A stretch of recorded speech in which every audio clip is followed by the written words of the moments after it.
Before City of God was a movie, it was a crime scene.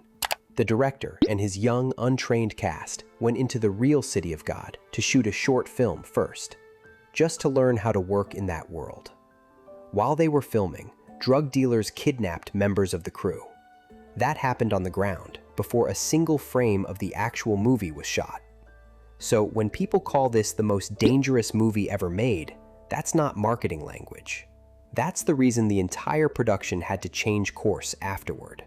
And it's also why almost nothing about how this film was made follows normal rules. The cast had never acted before. There was barely a script. In one scene, a group of kids holding guns bigger than their own arms stopped and quietly asked their director if they were allowed to pray first, before the fake shootout started rolling. That wasn't written. Nothing about this movie was, really. And once you know that, the whole film starts to look different. Because this isn't just a crime epic. It's a document of a real place, built by handing the story to the people who actually lived it. So let's start with the part that's easiest to miss on a first watch. City of God doesn't move forward in a straight line. It loops. It doubles back. It'll drop you into the middle of an event, like that opening chicken chase, where a chicken bolts loose right before a shootout, and then rewind decades to explain how everyone standing in that street got there. The film is basically built out of nested short stories, each one centered on a different character that all eventually collide in the same frame. That's not a stylistic flex, it's the point.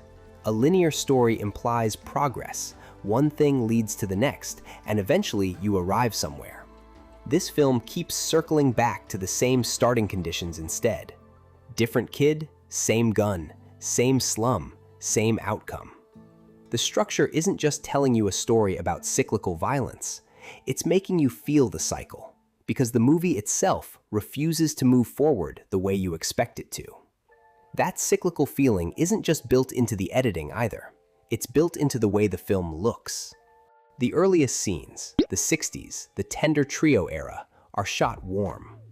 Golden light, orange and yellow tones, almost nostalgic, like a memory of a place that still felt survivable.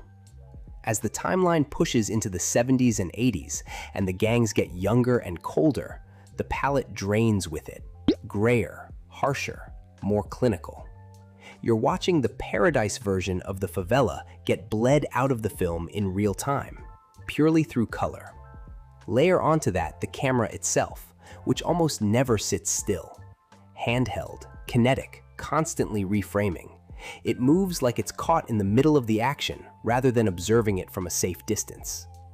Combined with the editing, which cuts fast and non-chronologically, the whole film has this restless, anxious energy that never fully lets up. That's not incidental style. That's the film formally refusing to let you settle, because nobody inside this story gets to settle either. None of that would carry any weight, though, without the people delivering it. And this is where the film takes its biggest, most dangerous gamble of all. Almost nobody you're watching had ever acted before. Director Fernando Meirelles cast non-actors straight out of Rio's slums, pulling most of his cast directly from the world the story depicts, including Leandro Firmino, who actually came from the real City of God. There was exactly one professional actor in the entire cast with real film experience, Matthias Nachtergaele, who played Carrot. Everyone else was built from nothing. And built is the right word.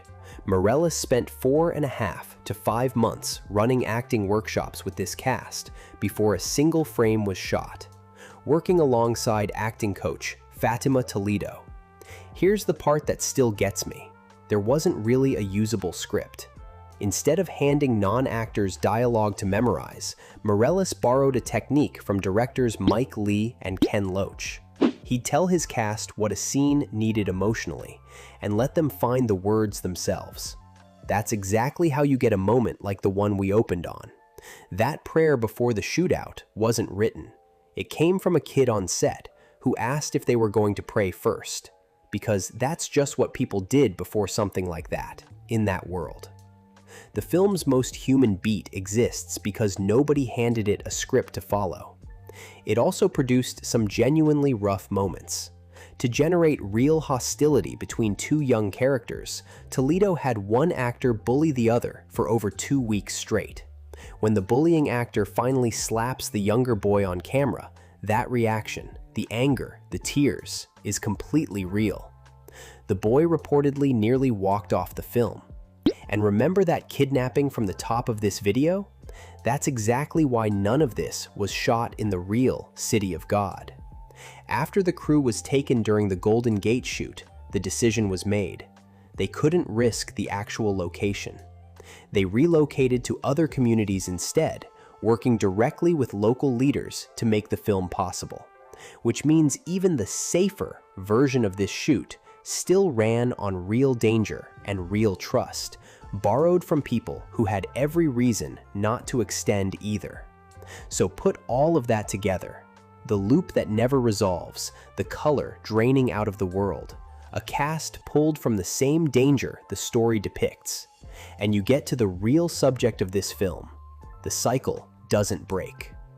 Lil Zay doesn't invent violence in the City of God. He replaces Goose, who represented an earlier, slightly less brutal generation of the same war. And by the film's end, Lil Zay himself gets replaced by kids even younger than he was when he started. The names change, the faces get younger, the gun changes hands. Nothing else does. Against that, there's Rocket, the one character whose ambition isn't a gun, it's a camera. He's not the toughest kid in the story, and the film never pretends he is. What makes him different is that photography gives him a way to document the cycle instead of feeding it. A way out that doesn't run through violence. He's the film's one exception to the rule it just spent 2 hours proving. And that's exactly why the ending lands the way it does. That risk, the danger of the shoot, the danger of handing a whole film to first-time actors, the danger of building a movie entirely around a cycle with no clean resolution, is exactly what makes the reception that followed so worth talking about.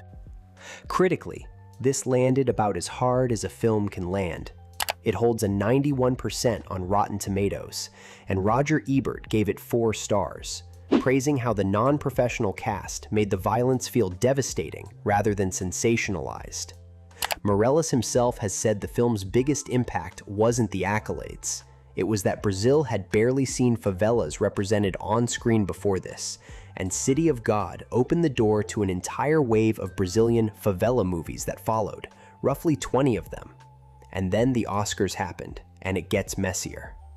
4 nominations: Best Director, Best Adapted Screenplay, Best Cinematography, Best Film Editing. A stunning haul for a Portuguese-language film built on first-time actors. Meirelles was reportedly so surprised he asked his own production team if the Academy had gone mad. But here's the part that still stings. The film was co-directed. Katja Lund, who directed the Golden Gate short that started this whole process and who worked directly with the cast to shape their performances, was left completely off the Best Director ballot. Only Meirelles was credited. And despite 4 nominations elsewhere, the film wasn't even nominated for Best Foreign Language Film. Recognized everywhere except the 2 places that would have honored it and its co-director, as the complete package it actually was. Which means the most dangerous thing about making this movie wasn't the kidnapping. It was making it, surviving it, and still not getting to walk away with the full credit for it. Which might be the most fitting footnote a movie about erasure could get. A film about kids getting replaced and written out of their own story, quietly replicated one of its own themes at the Academy Awards. That's City of God, a movie that never lets you look away from the cycle and never pretends there's an easy way out of it. Except maybe for the one kid who picked up a camera instead of a gun.